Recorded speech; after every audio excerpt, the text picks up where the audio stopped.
here's a simple calculation, but we're going to look at how it's done and how we do the sig figs. So you may know that this delta here means change, but how is it calculated numerically? It is always the temperature the final temperature minus the initial. And I usually just write T1 and T2, so it would be T2 minus T1. Okay, and so we look at our problem and we see it's Coulomb, but it's starting at this. So this is our T1 and it's going to this. This is our T2. And so in this case, delta T will be equal to our T2 minus our T1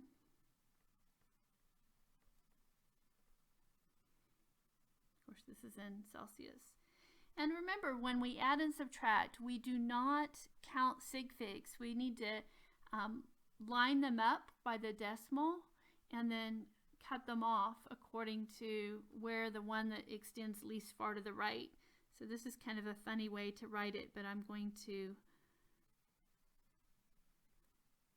line it up. Okay, and then kind of doing this upside down. That's what I get, and that is negative.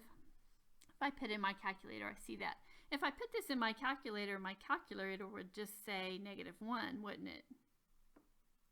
Okay, but I see, because I wrote it down and I lined them up, both of those numbers go 1 past the decimal.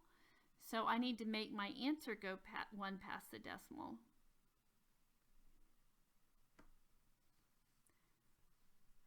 So we'll see this later when we get to thermodynamics. A change in temperature is negative when something is cooling. So the sign, whenever you have a delta or a change, whether it's delta T, delta P, whatever, the sign, positive or negative, is very important. It has meaning.